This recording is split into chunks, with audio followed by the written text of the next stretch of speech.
Cryptocurrencies can't seem to be stopped, and people continue to exchange their fiat currencies for these mysterious coins. Just like money used day to day, cryptocurrency has real value as well, and with value comes theft. As cryptocurrency becomes more accepted by the mainstream, thieves become more interested and look for ways to steal them, whether it be by force, through security exploits, or just running off with their customers' funds. One of the first crypto heists ever targeted Tokyo's infamous Mt. Gox Bitcoin exchange. Founded in 2010, just a year after the Bitcoin network came into existence, Mt. Gox had quickly grown to be the world's most popular exchange. But their popularity made them a big target for hackers. In fact, Mt. Gox has been attacked multiple times, one of the attacks being one of the largest Bitcoin heists ever.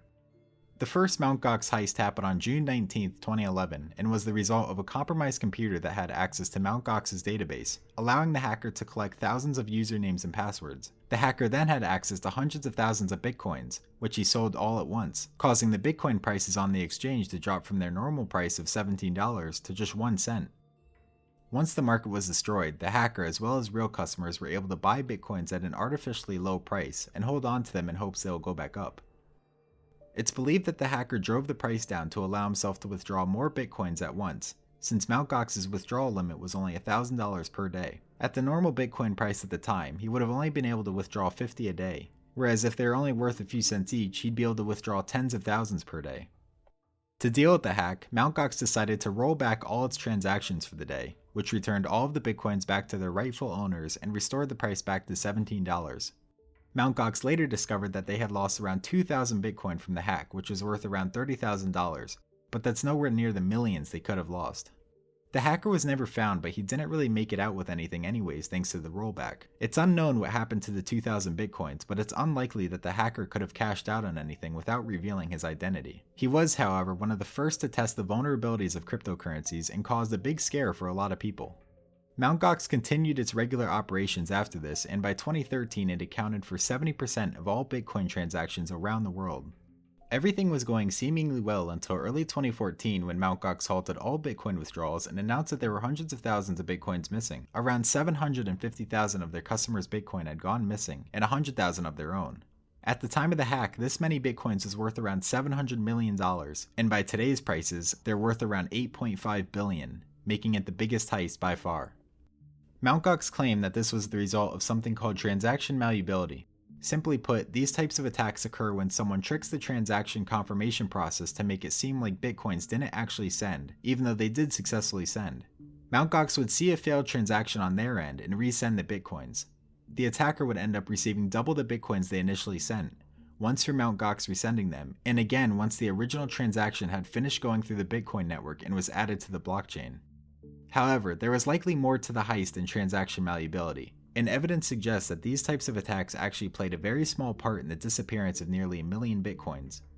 Data collected by Professors Christian Decker and Roger Wadenhofer shows that these types of attacks did not happen very frequently, and they were only around 20% successful.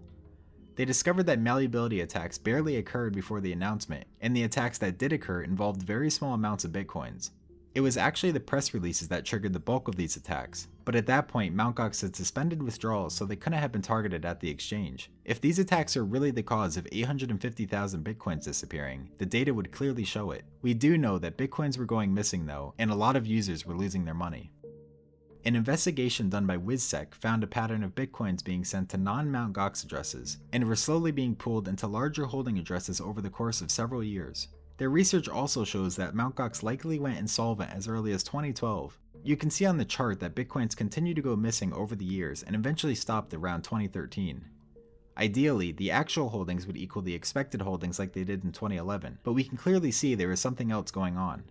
While this does prove that bitcoins were disappearing, it doesn't say much as to what the cause was. And if there's evidence that transaction malleability wasn't the cause, we don't really know how those coins went missing. Luckily for Mt. Gox, there is hope. They managed to find 200,000 bitcoins in an old wallet they thought they had lost, allowing them to pay off some debt. But there's still 650,000 coins missing that they owe. Mt. Gox didn't do much with the rediscovered coins until early 2018, when they sold $400 million worth of them over the course of a few months. And back in 2017, the investigators of the hack announced that they know where the missing coins are, but they didn't say where they are or how to get them back. They're keeping that part a secret. This is all potentially good news for anyone that lost money from the collapse of Mt. Gox, but either way, someone or a group of people made a lot of money.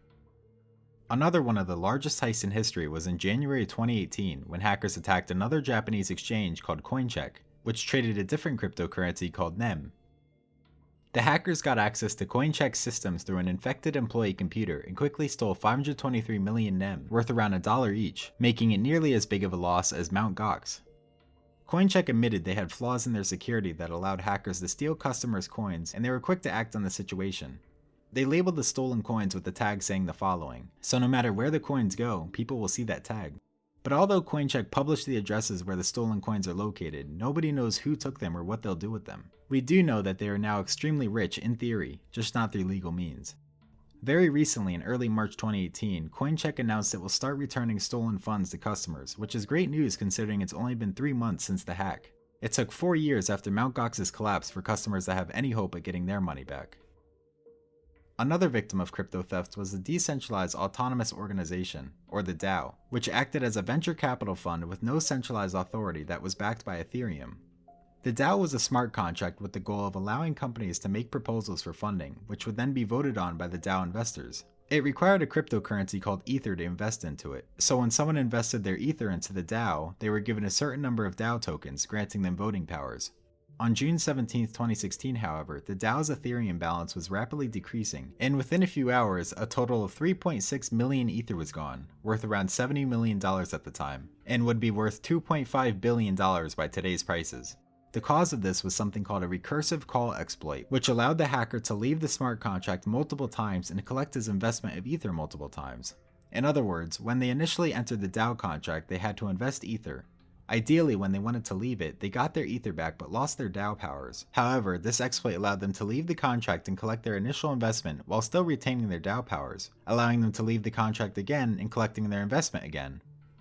The damage could have been worse because the entire DAO was worth over $250 million at the time of this hack, but for some reason the hacker stopped after stealing $70 million of it. The Ethereum community was quick to act on this, however, and decided that the best solution would be what's known as a hard fork. This solution caused the Ethereum blockchain to split into two, Ethereum and Ethereum Classic. Both of these blockchains are identical up until the point of the hack. After the split, any transaction done on one chain will not be valid on the other chain. Basically, the hard fork prevented the hacker from cashing out on the coins and allowed customers to get their funds back. Many of the victims from these heists didn't actually lose anything, but it's still scary that billions can just disappear that quickly. As the technology advances and cryptocurrency becomes more valuable, who knows what kind of attacks we'll see. Anyways, that's all I have for this video. Thanks for watching and take care.